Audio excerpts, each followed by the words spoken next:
Graça e paz. Amém? Queridos, a palavra que eu quero ministrar com vocês nesta noite é algo que tocou profundamente ao meu coração ao longo desta semana, quando eu estava meditando sobre ela. E a primeira coisa que, quando eu comecei a meditar, me veio alguns questionamentos e algumas perguntas. A primeira delas é que, imaginem a cena se soubéssemos que Jesus estaria passando aonde nós estivéssemos. Qual seria a minha e a sua reação? Ou melhor, qual seria a minha e a sua pergunta para Jesus? Como é que nós nos comportaríamos diante dessa cena? Eu queria que você aí de casa também imaginasse essa cena. Se Jesus de fato, se Jesus estivesse neste momento passando na sua rua, ou tocasse a sua campainha, qual seria a sua reação?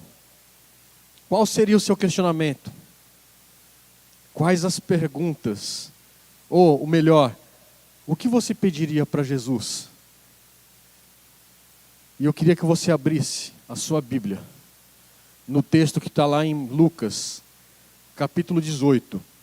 Verso 35, a partir do verso 35. Lucas, capítulo 18, nós vamos ler o verso 35. E aí vocês vão entender o porquê eu fiz essa pergunta no início. Aconteceu que, quando Jesus se aproximava de Jericó, guarde essa palavra, Jericó, um cego estava sentado à beira do caminho pedindo esmola. E ouvindo o barulho da multidão que passava, perguntou o que era aquilo. Anunciaram-lhe que Jesus, o Nazareno, estava passando. Então ele gritou: Jesus, filho de Davi, tenha compaixão de mim. E os que iam na frente o repreendiam para que se calasse, mas ele gritava cada vez mais: Filho de Davi, tenha compaixão de mim. Jesus parou e mandou que trouxessem o cego. E tendo ele chegado, Jesus perguntou, e esse é o tema da mensagem desta noite: o que queres que eu lhe faça? E eu faço a pergunta para vocês nessa noite: o que vocês querem que Jesus faça na vida de vocês? Então ele respondeu: Senhor, que eu possa ver de novo. Guardem essa palavra, ver de novo. Jesus lhe disse: pois então veja, a sua fé salvou você. Imediatamente ele passou a ver de novo e seguiu Jesus, glorificando a Deus. Também todo o povo, vendo isso, dava louvores a Deus. Sabe, queridos, como eu disse a vocês, tem algumas questões, alguns questionamentos e algumas perguntas que você nesta noite talvez faça para o Senhor Jesus. Lembrando que essa história, esses versos que eu acabei de ler para vocês, não tem nada a ver com aquele cego que Jesus curou em João capítulo 9. Se vocês lerem a história, João lá no capítulo 9, aquele cego era cego desde nascença. E esse aqui não era cego desde nascença. O texto diz, quando Jesus pergunta: o que queres que eu te faça? E o cego diz: tornar a ver. Ou seja, então, ele enxergava, mas por algum motivo, razão e circunstância, ele perdeu a visão. Continuando no texto, um pouco de contexto e pano de fundo dessa história, para nós entendermos e nos aprofundarmos um pouco mais. Nós temos que saber que Mateus, ele apresenta Jesus como o Messias, o prometido e o rei dos judeus. Nós já falamos isso, mas é bom que a gente grave tudo isso. Marcos apresenta Jesus como servo, o poderoso, o Criador dos céus e da terra, o poderoso Deus. E Lucas vai apresentar Jesus como o Filho do Homem, o Salvador dos pecadores. Como aqui ele curou o cego em Jericó.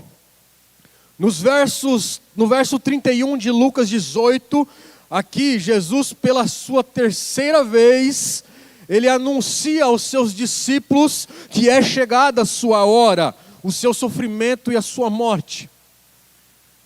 Mas parece que os discípulos eles não estavam entendendo, não estavam compreendendo muito bem o que estava acontecendo. E Jesus anunciava pela terceira vez. Já a caminho de Jerusalém, os discípulos percebem e ficavam ainda mais confusos com aquela declaração de Jesus. Se vocês voltarem um pouquinho, lá no verso 31, Jesus vai dizer: chamando os 12 discípulos para um lado, Jesus lhe disse: eis que subimos para Jerusalém, aonde cumprirá tudo o que está escrito por meio dos profetas, a respeito do Filho do Homem, ou seja, Jesus. Ele será entregue aos gentios que vão zombar dele, insultá-lo e cuspir nele. Depois de açoitá-los, eles o matarão, mas ao terceiro dia ressuscitará. Ou seja, pela terceira vez Jesus está anunciando, está predizendo a sua morte e a sua ressurreição. Mas os discípulos parece que não estavam dando atenção. Na segunda vez, os discípulos eles discutiram entre si quem era o maior entre eles. Nas duas primeiras predições de Jesus, Jesus havia falado sobre o que havia de acontecer. E aqui em Lucas capítulo 18, nos versos 31 que nós acabamos de ler, ele fala aonde as coisas iriam acontecer. E Jesus está no caminho de Jerusalém, aliás, Cafarnaum para Jerusalém, aonde ele seria crucificado. E aqui talvez vocês possam perguntar: mas pastor Edu, na passagem de Mateus que vai relatar a mesma história que nós lemos, em Marcos também a mesma história, só que em Marcos, Jesus, lá está escrito que era Bartimeu, filho de Davi, tenha compaixão de mim. Sim, de fato é mesmo. Apenas Marcos ele vai citar o nome desse cego que é Bartimeu. E lá no aramaico, Bartimeu quer dizer filho de Timeu. Foi por isso que foi citado. Bartimeu não é o nome próprio dele, e sim o significado no aramaico. Mas, quero te dizer, tudo isso que eu acabei de dizer sobre o nome dele não vai alterar nem a minha e nem a sua salvação. É apenas algo que nós temos que gravar, temos que entender, compreender e aprender na história. O motivo pelo qual apenas Marcos cita o nome dele e Lucas e Mateus não. Perceba que, como eu disse para vocês, lá no início eu pedi para vocês gravarem qual palavra? Vocês estão aqui, irmãos? Você está aí nos assistindo? A primeira palavra, quando nós lemos no verso 35, eu pedi para vocês gravarem uma palavra. Qual foi ela? Jericó. Para nós entendermos essa história, nós temos que voltar um pouco na história. Jericó havia sido destruído por Josué, que está escrito lá no capítulo 6, depois vocês podem ler essa história de Josué, que Deus deu a instrução para Josué a cercar a cidade, e quando dessem a ordem, o muro de Jericó caísse. E um pouquinho mais à frente vocês vão entender, Josué determinou que aquela cidade não era mais para ser construída, e olha só o que está escrito em Josué capítulo 6, verso 26, não precisam abrir, eu vou ler aqui para vocês. Josué fez o povo jurar e dizer: maldito diante do Senhor seja o homem que se levantar e reedificar esta cidade de Jericó.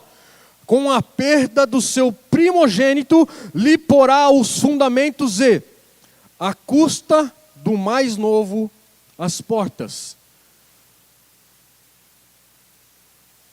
Josué havia dado essa instrução.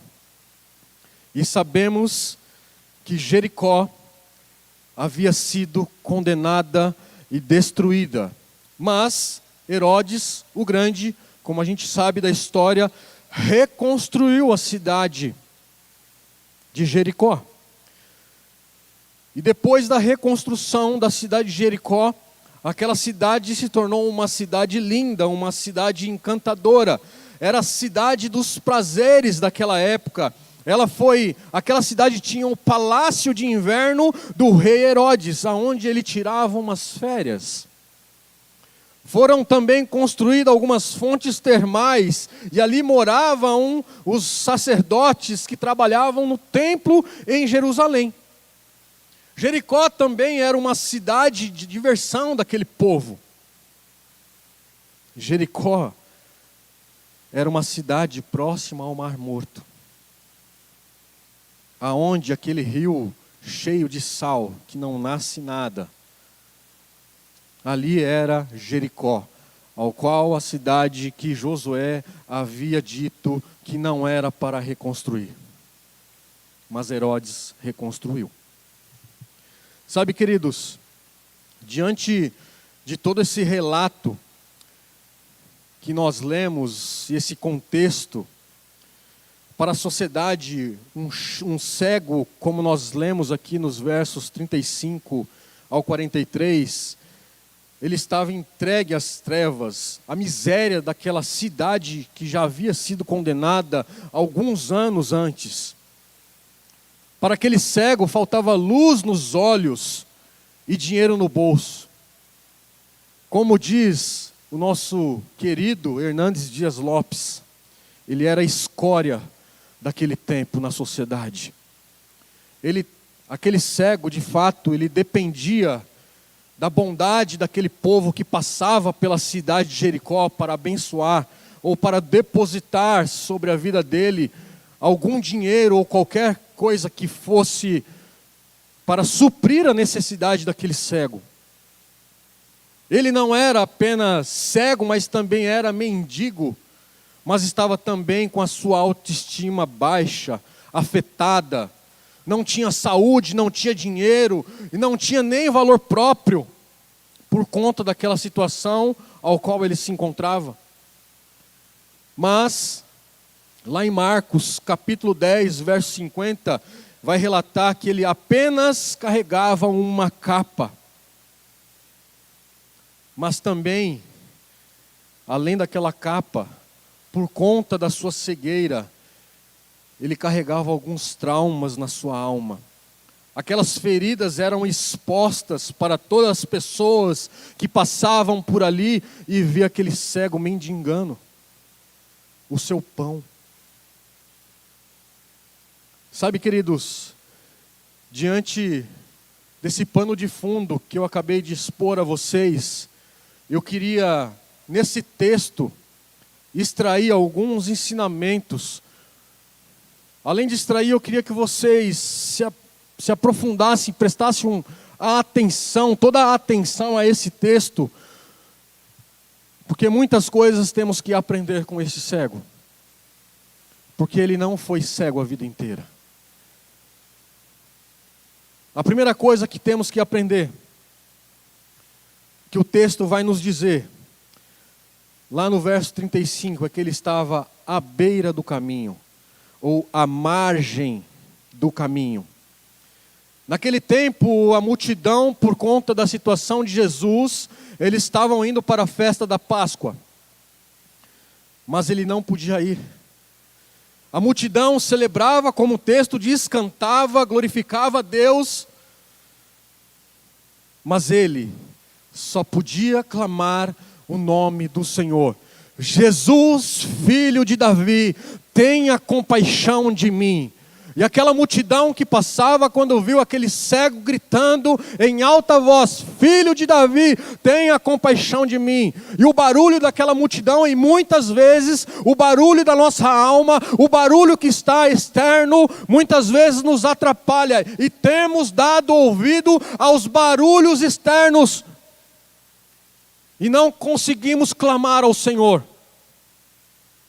Diferente desse cego, O barulho externo não atrapalhou aquele cego de clamar ao Senhor pela cura, pela restauração, pela libertação. Nós não temos que dar barulho, ouvido ao barulho que estamos ouvindo lá fora. Porque o barulho externo, ele quer apagar a nossa oração, o nosso clamor. O barulho externo quer aquietar a nossa voz. E muitas vezes a nossa voz tem apagado. Não clamamos mais o Senhor como deveríamos clamar. Não buscamos o Senhor como nós deveríamos buscar. Não lemos a palavra como nós deveríamos ler. Porque a voz externa calou o nosso interior. Esse é o primeiro ensinamento que nós temos que entender e colocar no nosso coração. Nós temos que voltar ao primeiro amor. Um outro ensinamento que aqui Bartimeu nos ensina, para mim e para você, é que ele buscou Jesus na hora certa. O Senhor, Ele não esquece de mim, de você. Ele vai chegar na hora que Ele tem que chegar. Ouvi um amém. O povo do Glória a Deus está aqui hoje? O povo aleluiado está aqui hoje? Sabe, queridos, aquele momento seria o último momento que o Bartimeu, o cego, teria. Porque Jesus estava passando pela última vez e ele seria crucificado. Ele só tinha aquela oportunidade. E eu quero te fazer uma pergunta. E se hoje fosse a última vez que você encontrasse com Jesus? Qual seria o seu pedido? Medita aí, irmãos, nessa pergunta, que no final nós vamos orar. Era a última vez que Jesus estava subindo a Jerusalém. Aquela era a última oportunidade daquele homem. Então Bartimeu buscou o milagre na pessoa certa. Com a cegueira física, Bartimeu, ele enxergou muito mais daqueles sacerdotes. Enxergou muito mais daqueles escribas e fariseus que viram, que presenciaram os milagres feitos por Jesus. Mas mesmo assim, eles queriam crucificar Jesus. Eles tinham olhos, mas não tinham discernimento e muito menos enxergavam. Bartimeu, ele era cego, mas enxergava com os olhos da alma. Ele sabia quem era o Messias, porque ele disse: Filho de Davi, tenha compaixão de mim. Então ele sabia que Jesus ia passar por ali. Então Bartimeu, ele chamou Jesus, filho de Davi, que naquela época era um título messiânico. O fato desse mendigo cego chamar Jesus de filho de Davi, revela que ele de fato conhecia o Messias. Ou talvez já teria ouvido os milagres, as maravilhas e os prodígios que Jesus havia feito naquela cidade. Bartimeu também, um outro ensinamento, ele buscou com perseverança, ele não desistiu. Quando ele ouviu o barulho daquele povo passando ali, e as pessoas disseram: Jesus, Messias está passando, ele não perdeu tempo, ele foi e clamou a Jesus. O que eu quero dizer para você nesta noite: ninguém, repita comigo, ninguém. Vocês estão aqui, irmãos? De novo, ninguém pode deter o meu clamor. Pode ser um pouquinho mais forte, não pode? Vamos lá. Ninguém pode deter o meu clamor.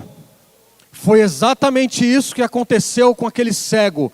Apesar dos barulhos, imagine, irmãos, naquela época, aquela multidão passando, eu posso imaginar o tamanho do barulho que era, mas aquele cego, ele clamou o Jesus e Jesus ouviu.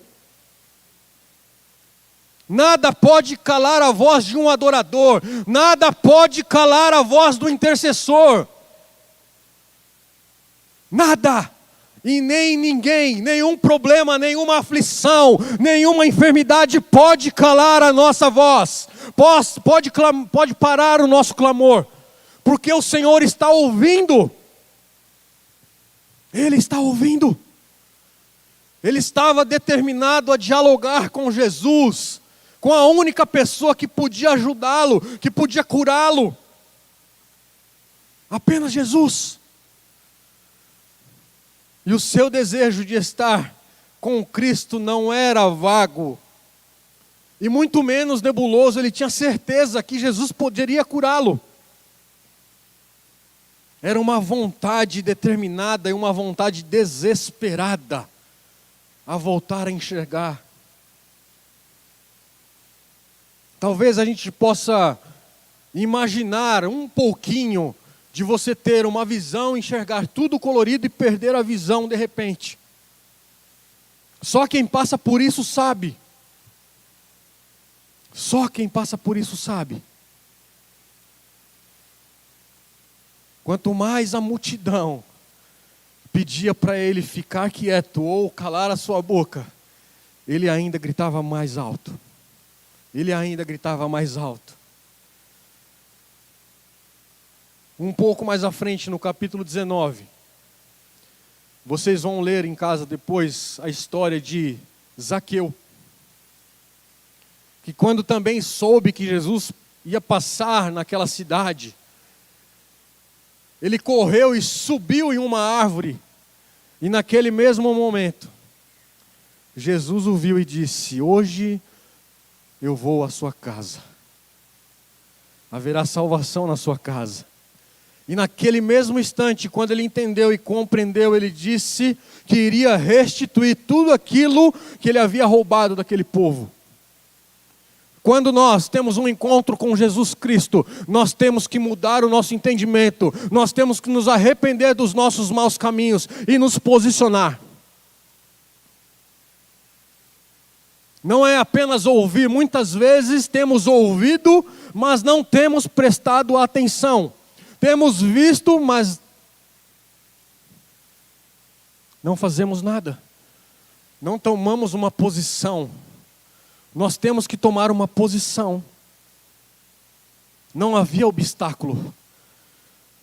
Não desista no primeiro obstáculo que você encontrar. Não desista de clamar ao Senhor na primeira fraqueza.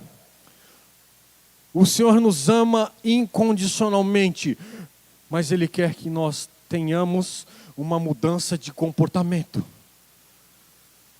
Nós temos que mudar a nossa rota. Nós temos que recalcular o nosso GPS. E esta é uma noite, esta é uma oportunidade que o Senhor está me dando, está te dando, para recalcular esta rota das nossas vidas. Um outro ensinamento que nós podemos tirar desse texto é que Bartimeu, ele não se intimidou e muito menos desistiu de clamar pelo Jesus, embora tenha sido repreendido pela multidão. Ele tinha pressa e tinha determinação daquilo que ele queria. Ele sabia da sua necessidade, sabia que Jesus poderia curá-lo. Bartimeu também, um outro ensinamento, ele buscou com humildade.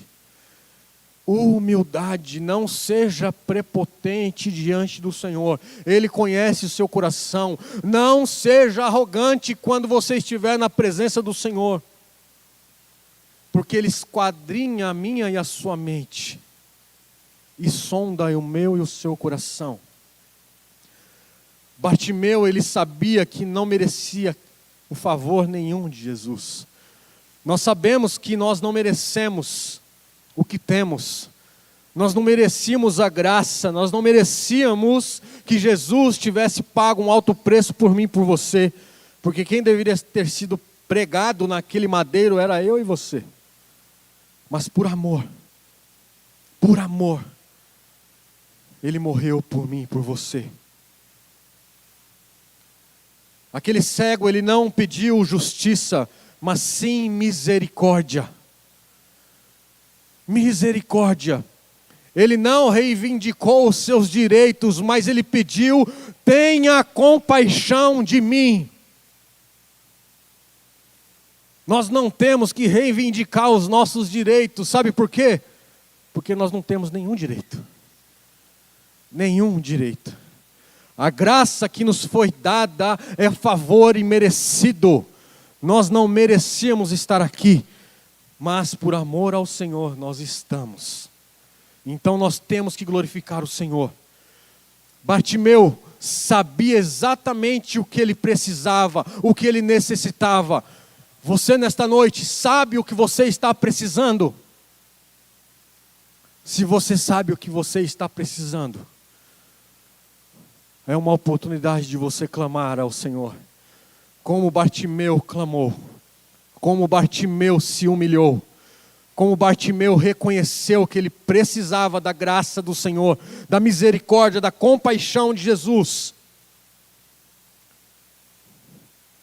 Quando chegou à presença de Jesus, Jesus fez uma pergunta simples a ele: o que queres que eu te faça? Para nós, muitas vezes, é uma pergunta óbvia. Mas eu tenho certeza que se Jesus chegasse aqui e estivesse cara a cara comigo e com você: Edu, o que queres que eu te faça? Mas, Senhor, sabe como é que é? A gente começa a florear, a gente começa a engasgar. Nós temos que ir direto ao ponto. Senhor, eu sou miserável.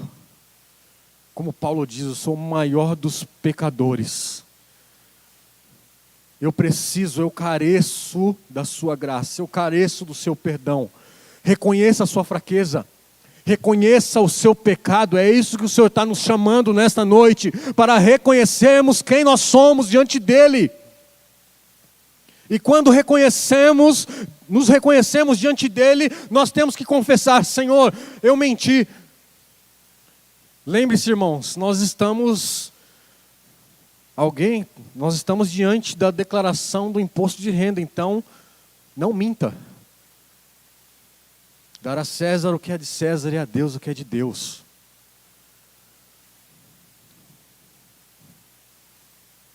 E eu quero caminhar para a conclusão. Eu queria chamar o Marcelo e a Ariane. O que o Senhor quer? O que você quer que o Senhor faça para você nesta noite? Quer ser curado? Quer ser restaurado? Quer ser liberto? Qual é o vício que você precisa se libertar nesta noite? Você que nos acompanha pelo canal do YouTube, qual é o vício que você precisa entregar para o Senhor? Como o cego Bartimeu clamou: Filho de Davi, tenha compaixão de mim.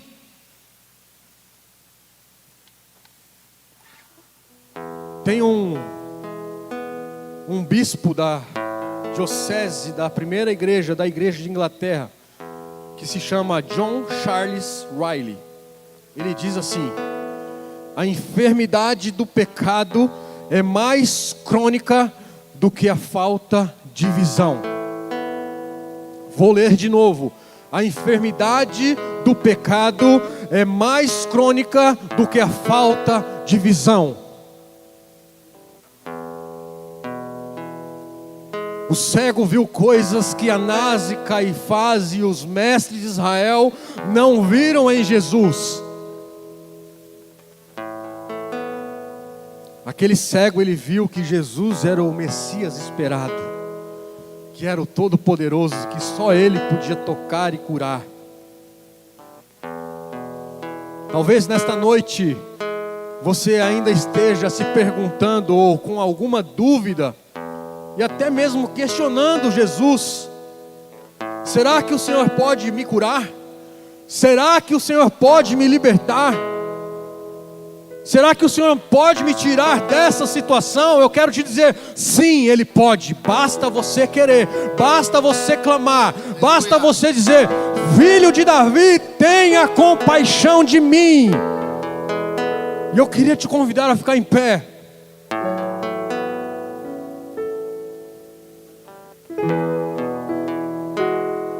Alguns milagres que nós nos deparamos com a palavra do Senhor. As pessoas quiseram mudar. O Senhor Jesus, Ele está passeando aqui no nosso meio. O Senhor, Ele quer te curar, mas para que isso aconteça, você tem que querer, você tem que acenar a Ele e dizer: Senhor, Filho de Davi, tenha compaixão de mim. Não sou eu que vou te curar, mas é o Senhor que diz isso para você nesta noite. Mas para isso basta você acenar: Pai, eu estou aqui. Eu sou fraco, falho e pecador. Eu careço da sua cura, eu careço da sua compaixão. É você neste momento e Deus.